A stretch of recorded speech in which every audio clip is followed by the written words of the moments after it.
Hi everyone, good morning all of you dear students. आज इस video lecture में हम बात करने वाले हैं कैपेसिटर एंड कैपेसिटी का। तो प्यारे बच्चे, अगर अभी तक आप इस चैनल को सब्सक्राइब नहीं किए हो तो सबसे पहले चैनल को सब्सक्राइब करिए। एंड आप वीडियो अगर पसंद हो, अच्छा लगे तो लाइक ज़रूर करें और अपने दोस्तों के बीच शेयर करें। तो चलिए आज हम बात करते हैं इस वीडियो लेक्चर नंबर 1 में यूनिट नंबर 2 का 5 टॉपिक कैपेसिटर एंड कैपेसिटी का। जी डियर स्टूडेंट्स, कैपेसिटर का हिंदी होता है संधारित्र एंड कैपेसिटी का हिंदी होता है धारिता। कैपेसिटी को हम कैपेसिटेंस भी कहते हैं एंड कैपेसिटर को हम लोग कंडेंसर के नाम से भी जानते हैं। प्यारे बच्चे, आप फिजिक्स की लैंग्वेज में कंडेंसर को कैपेसिटर कहते हो एंड कंडेंसर के अंदर में जो पावर क्षमता होती है ना, उसको आप फिजिक्स की लैंग्वेज में कैपेसिटेंस कहते हो, जबकि अपने भाषा में आप उसे कैपेसिटी कह सकते हो। आई होप आप इस टॉपिक को समझ गए होंगे। चलिए तो हम सबसे पहले बात करें कैपेसिटर का। क्या होता है कैपेसिटर? सो फ्रेंड्स, कैपेसिटर के बारे में सबसे पहले मैं आपको बता दूं कि फ़ैन में सिलिंड्रिकल शेप का एक इंस्ट्रूमेंट लगे देखे होंगे, वही है कंडेंसर या कैपेसिटर। सो प्यारे बच्चे, condenser is an electrical device which store electrical potential energy as well as EP and charge. It can also deliver the same in very short time interval. Capacitor एक electrical device है जिनकी help से EP को क्या करता है dear students, store करता है एंड उसको वेरी स्मॉल टाइम में क्या करता है, वो सप्लाई भी करता है, डिलीवर कर बैठता है। सो हमने वही बात को यहाँ पे एक्सप्लेन करा कि यह एक इलेक्ट्रिकल डिवाइस है जो ईपी अर्थात की इलेक्ट्रिक चार्ज, ईपी बोलो या इलेक्ट्रिक चार्ज, क्योंकि जहाँ इलेक्ट्रिक चार्ज को स्टोर किया जाता है वहाँ ईपी होता है। सो इलेक्ट्रिक चार्ज को स्टोर करके वेरी शॉर्ट टाइम अर्थात सडनली क्या करेगा, डिलीवर करता है। सो प्यारे बच्चे, कैपेसिटर का डेफिनेशन आप कह सकते हो कि ऐसा इलेक्ट्रिकल डिवाइस जिसकी हेल्प से चार्ज को या ईपी को स्टोर करके उसे सडनली क्या करते हैं, डिलीवर करते हैं। सो ये हुआ आपका कैपेसिटर। अब आप पूछेंगे कैपेसिटर एंड बैटरी में क्या डिफरेंस है? दोस्तों, कैपेसिटर एंड बैटरी दोनों एनर्जी सप्लायर डिवाइस है, एक्सटर्नल एनर्जी सप्लायर डिवाइस है, बट अंतर थोड़ा सा है कि आपका बैटरी एनर्जी सप्लायर तो है पर वो स्लोली एनर्जी सप्लाई करते हैं, किंतु हम अगर बात करें कैपेसिटर का तो कैपेसिटर भी एक electrical external energy supplier device है, बट वो एनर्जी को स्टोर करके सडनली सप्लाई करने में क्या है, सामर्थ्यवान है। ठीक है, सडनली वो क्या करते हैं, उनको सप्लाई कर पाते हैं। कभी कभी आप जब फ़ोटो ले रहे होंगे फ़ोन से तो वहाँ पर फ्लैक्स जलता है। कभी सोचा है कि फ्लैक्स जलने के लिए बहुत सारे करंट चाहिए, एक साथ बहुत एनर्जी चाहिए, तो ये एनर्जी किसके पास होता है, इतना सारा एनर्जी देने का क्षमता? ये सडनली हमें कैपेसिटर दे पाते हैं। दैट्स वाई आप समझ सकते हो कि जहाँ फ्लैक्स जले, जहाँ कैमरा में फ्लैक्स जल रहा हो एंड बहुत सारे एग्जाम्पल है, जैसे एस्थेटिक्स में कोई चीज़ है उसे एकाएक चलाना है तो आपको उसके लिए कैपेसिटर ही यूज कर सकते हैं उसको चलाने के लिए। ठीक है, चलिए तो आप कैपेसिटर को समझ गए होंगे, कंडेंसर जिसको आप कहते हो। सो प्यारे बच्चे, मैंने वो सारा टर्म्स यहाँ लिखा है कि capacitor store charge and energy associated with it. आप सभी बच्चे जानते हो कि कैपेसिटर चार्ज को स्टोर करता है, बट चार्ज जो है एनर्जी से एसोसिएट है। Any conductor of any size and shape can behave use as capacitor. कोई भी कंडेंसर किसी भी शेप और साइज का हो, वो बिहेव करता है कैसा, कैपेसिटर का, जब वो चार्ज को स्टोर करने लगते हैं। सो प्यारे बच्चे, मैं आपको एक टर्म्स बता दूँ। एक साइंटिस्ट था जिसका नाम था फेराडे, और फेराडे ने अपना कुछ बताया था कैपेसिटर के बारे में सबसे पहले। सो उनकी बातों को थोड़ा ध्यानपूर्वक आप सुनिएगा। फेराडे ने कहा कि हमें एक इंस्ट्रूमेंट बनाना है कैपेसिटर, कंडेंसर जिसको आप बोलते हो। सो उन्होंने ये बनाने के लिए सबसे पहले 2 मेटेलिक प्लेट लिया। कितने मेटेलिक प्लेट लिया? 2 मेटेलिक प्लेट लिया। दोनों आइडेंटिकल थे। अब आप मेरे से पूछोगे कि आइडेंटिकल का मीनिंग क्या होता है? आइडेंटिकल का मीनिंग होता है दोस्त, आइडेंटिकल का मीनिंग होता है कि दोनों की जो हमारे पास प्लेट था, उस प्लेट की एरिया आपस में समान था, अर्थात लंबाई चौड़ाई दोनों का सेम था। सो सबसे पहले 2 मेटेलिक प्लेट साइंटिस्ट ने कहा लेना होगा आपको। दोनों वेरी क्लोज सेपरेशन पे होना चाहिए, यानी कि दोनों एक दूसरे काफ़ी करीब डी दूरी पे आपको व्यवस्थित करना होगा। एंड कैपेसिटर, ये कैपेसिटर बन गए, इन्हें चार्ज भी करना होगा। सो इसे चार्ज करने के लिए सपोज करो कि अभी बैटरी का खोज ना हुआ हो, तो एक प्लेट को आप अर्थेड करोगे। सो डियर स्टूडेंट्स, जिसे आप अर्थेड करोगे तो अर्थ हमारे इलेक्ट्रॉन की जननी है, और आपको पता होगा कि धरती को 500,000 कूलम इलेक्ट्रॉन होते हैं। सो प्यारे बच्चे, 500,000 कूलम जो चार्ज है धरती अर्थ को, वो इलेक्ट्रॉन को इधर से किसको भेज देंगे? इस प्लेट को भेजेंगे। दैट्स वाई इस पे माइनस क्यू आएंगे, एंड इंडक्शन के कारण इस प्लेट पर प्लस क्यू चार्ज आ जाएंगे। सो प्यारे बच्चे, नेट चार्ज अगर मैं पूछूं तो इस सिस्टम का नेट चार्ज हो जाएगा आपको 0। बट आपको याद रखना है, फेराडे ने कहा कि जब जब आपको न्यूमेरिकल बनाना हो या कैपेसिटर का चार्ज लिखना हो तो आपको पॉजिटिव प्लेट का चार्ज लेना चाहिए, यानी लेना होगा। ऐसा एजप्शन दिया था हमारे फेराडे ने। सो आई होप आपसे अगर आज के बाद कोई पूछे कि बताइए कैपेसिटर बनाने के लिए कितने प्लेट चाहिए, तो आप कहेंगे 2 प्लेट चाहिए। दोनों प्लेट आइडेंटिकल होना चाहिए, मेटल का बना होना चाहिए, दोनों एक दूसरे के काफ़ी दूरी पर होनी चाहिए, बहुत करीब होना चाहिए। एंड कैपेसिटर का नेट चार्ज 0 होता है, जबकि अगर कहीं पे न्यूमेरिकल बना रहे हैं या कैपेसिटर का चार्ज पूछा जाता है तो प्लस वाला लिया जाता है, प्लस प्लेट का लिया जाता है। सो आई होप हमारे बातों को आप समझ गए होंगे। इन्हीं बातों को मैं प्रॉपर्टी के फॉर्म में यहाँ लिखा है कि general property of capacitor, capacitor का कुछ जनरल गुण है ना, जनरल गुण। जैसे फर्स्ट नंबर में आपको दिख रहा होगा कि हमने यहाँ लिखा है कि capacitor are made of 2 conductors placed at a small distance. These conductors are known as plate capacitor. सो प्यारे बच्चे, कैपेसिटर 2 कंडक्टर प्लेट को वेरी स्मॉल डिस्टेंस पर सेपरेट करके बनाया जाता है, जिसे प्लेट कैपेसिटर के नाम से हम जानते हैं। And the plates of capacitor will be equally and oppositely charged. हमने अभी आपको बताया था कि एक को अर्थ से कनेक्ट कर दो, उस पर माइनस आ जाएंगे, अदरवाइज जो भी प्लेट है उस पर इंडक्शन के कारण क्या आ जाएंगे? प्लस चार्ज आ जाएंगे। सो प्यारे बच्चे, वही बातों को मैंने यहाँ लिखा कि कैपेसिटर के प्लेट्स पर इक्वल तथा अपोजिट चार्ज होते हैं, और इनमें कोई बड़ी बात है नहीं, जिसे मैंने यहाँ पे फिगर से दिखाया। फिगर से तो दिखाया है वही चीज़ों जो मैंने अभी बताया कि आपके पास 2 आइडेंटिकल शेप का, किसी भी शेप की, ऐसा भी सोच सकते हो कि हमारे पास क्या है, मेटेलिक प्लेट है, एंड हमने एक मेटेलिक प्लेट को ग्राउंडिंग कर दिया। जब ग्राउंडिंग करा तो ग्राउंडिंग में आपको पता ही है कि अर्थ को कितना कूलम चार्ज है, 500,000 कूलम। सो प्यारे बच्चे, वो इलेक्ट्रॉन धरती माँ किन को दिया? इस प्लेट पे माइनस क्यों आया, एंड इंडक्शन के कारण इस पे क्या आ गया? प्लस क्यों। अगर आप इंडक्शन नहीं जानते हो तो आप जाके गूगल पे या कहीं पे कोई लेक्चर इंडक्शन का देख लो, है ना। वो इंडक्शन आपका इलेक्ट्रोस्टैटिक्स का फर्स्ट यूनिट का था टॉपिक। सो प्यारे बच्चे, आप समझ गए, जिस पे प्लस आया उस पे वो पॉजिटिव प्लेट बन गए, एंड जिस पे नेगेटिव आया वो नेगेटिव प्लेट बन गए। और एक बड़ी बात मैं बताना चाहूँगा, जिस पे प्लस हुआ उस पे पॉजिटिव पोटेंशियल आ गया, एंड जो माइनस है उस पे नेगेटिव पोटेंशियल आ गया।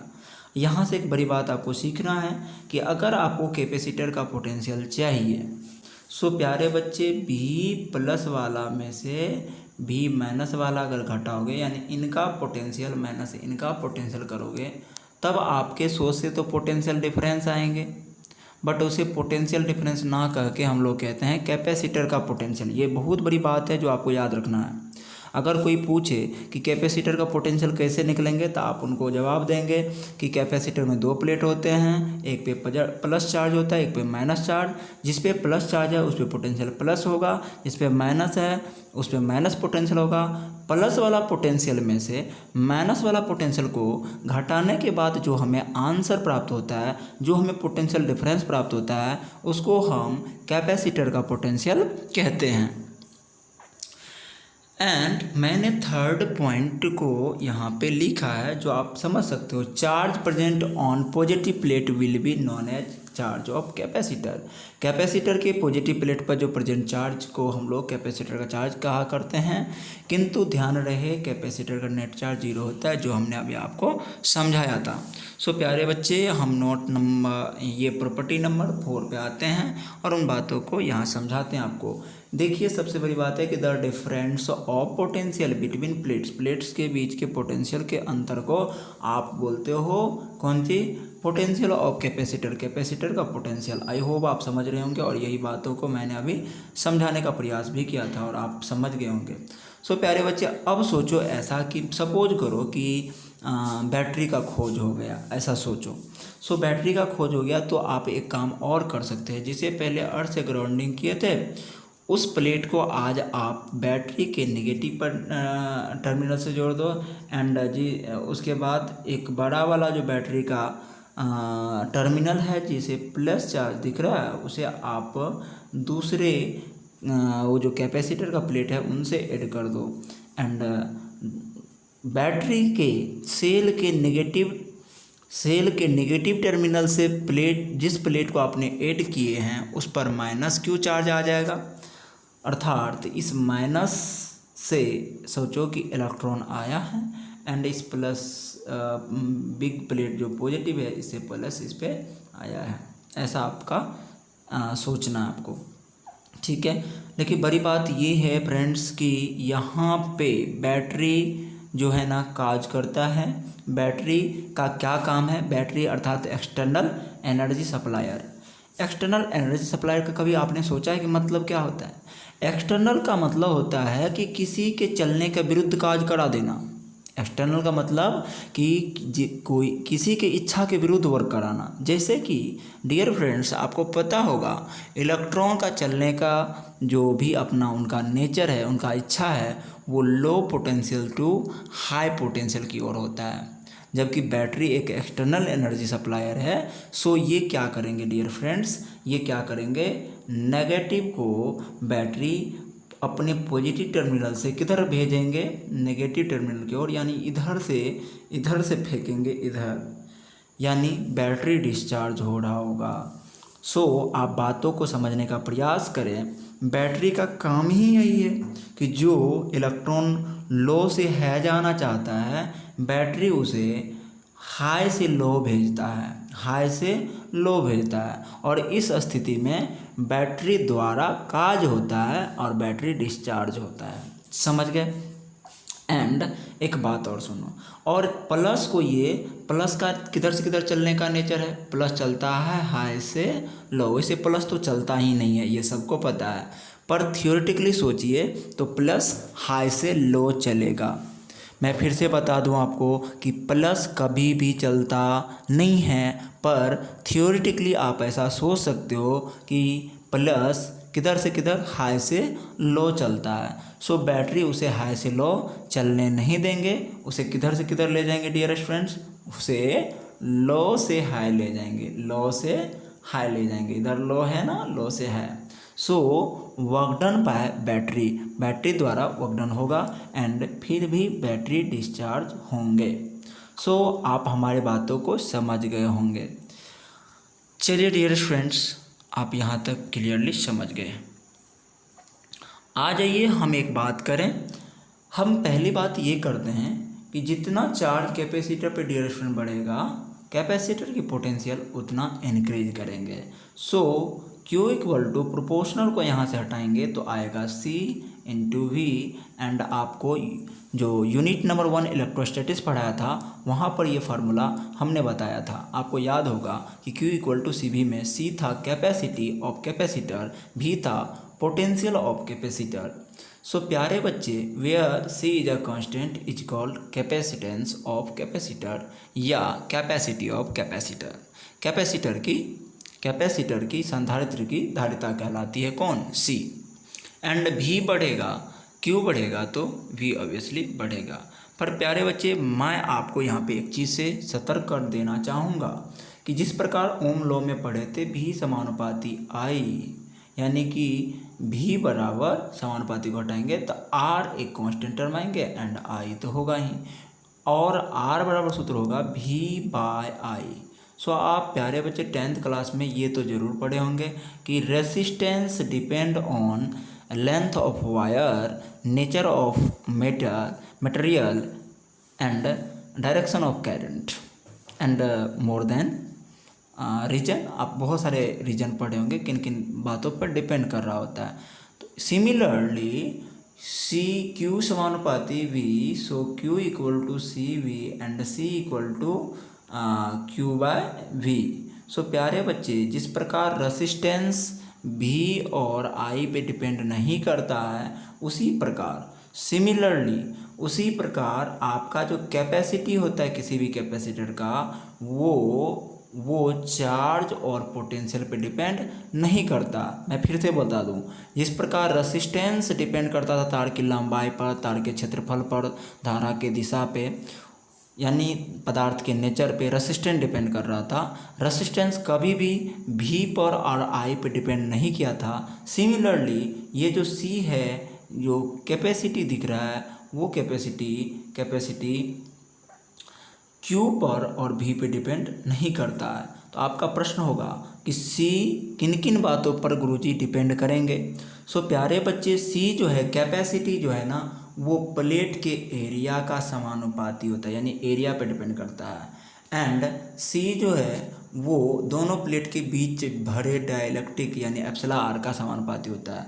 तीसरा बात ये है कि सी जो है दोनों प्लेट के बीच की दूरी का उल्टा समानुपाती होता है, यानी कि दोनों प्लेट के बीच का जो सेपरेशन है उनका इन्वर्सली प्रोपोर्शनल होता है। सो प्यारे बच्चे, आपको ये चीज़ याद रखना आज के बाद कि capacity is does not depend on charge of capacitor and potential of capacitor, but capacity depend on 3 facts.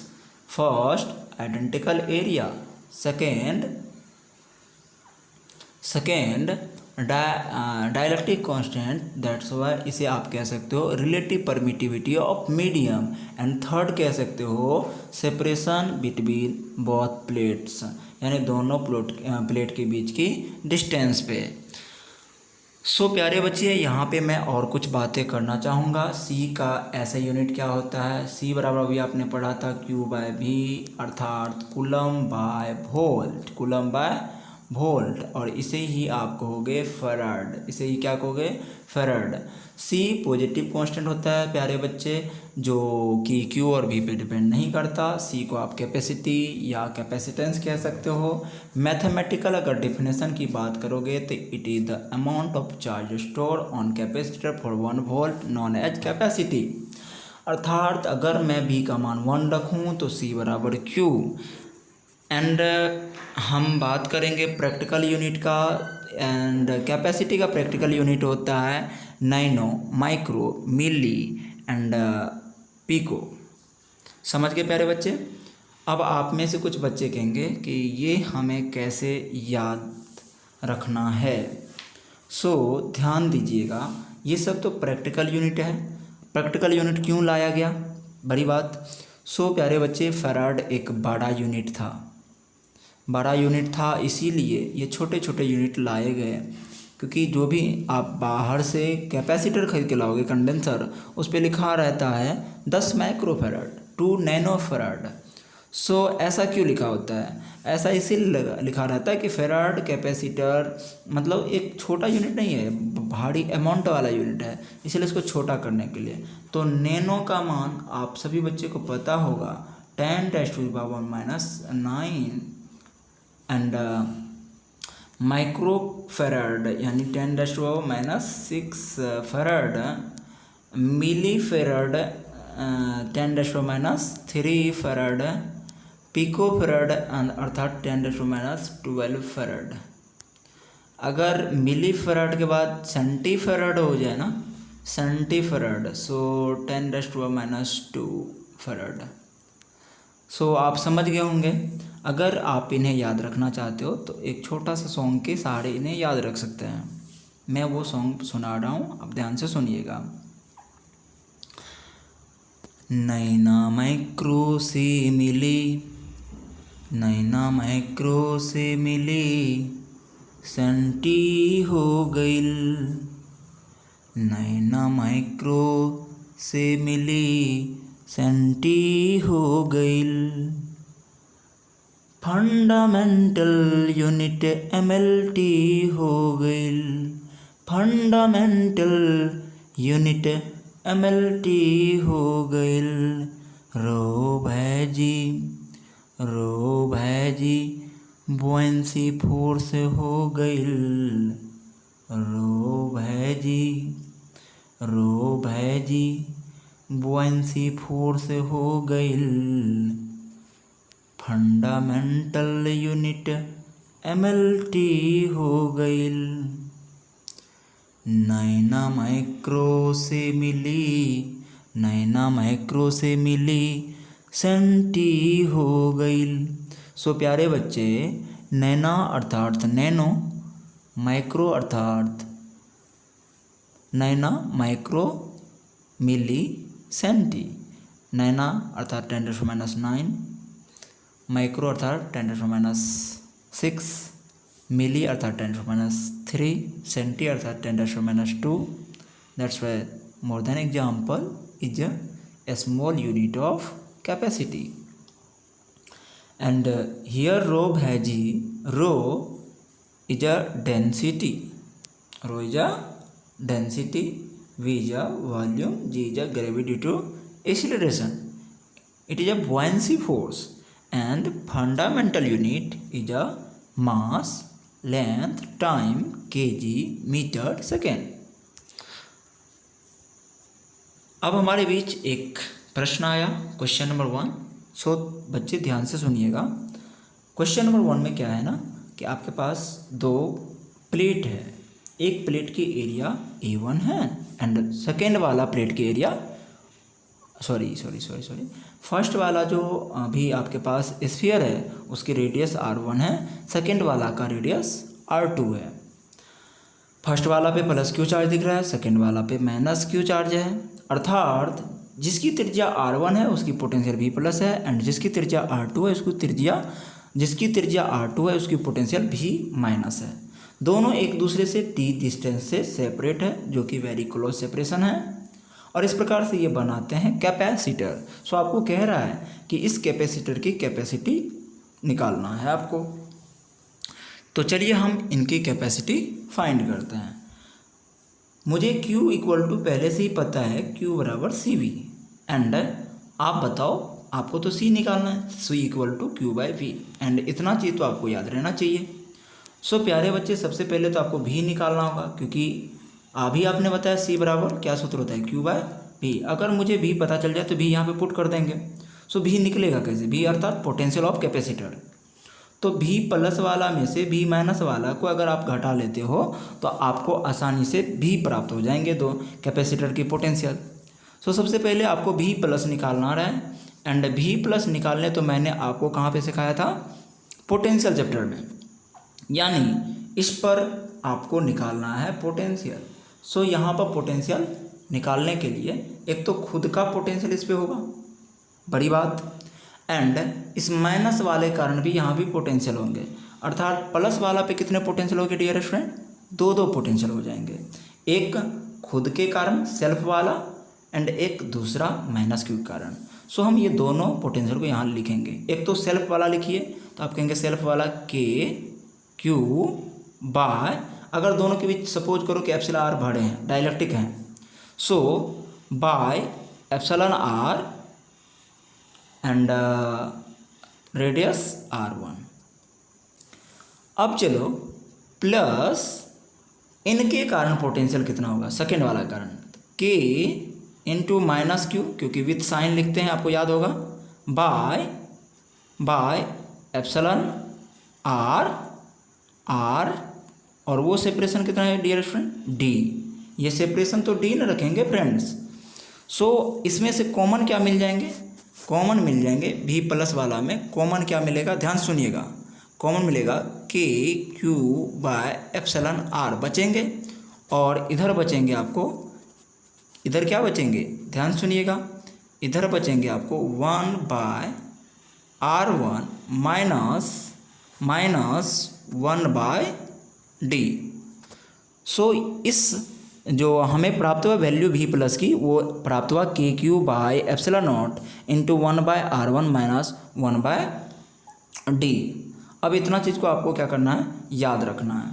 चलिए क्या प्राप्त हुआ आपको याद रखना है, आपको प्राप्त हुआ है, आप ध्यान से सुने, आपको भी प्लस प्राप्त हुआ है k Q by epsilon r into 1 by R1 minus 1 by d. ये आपको रिमेंबर करना है। चलिए एंड अब हम निकालते हैं भी माइनस कैसे निकलेगा डियर फ्रेंड, तो एक तो भी माइनस यानी R2 वाला का खुद का वहाँ पे पोटेंशियल, खुद का पोटेंशियल अर्थात के क्यू को विथ साइन लिखेंगे बाय आर, तो एप्सिलॉन रख दीजिए, एप्सिलॉन आर, क्योंकि दोनों के बीच एप्सिलॉन आर माना है, मीडियम है। एंड हमें ये बताओ कि वहाँ पे R2 होगा ना।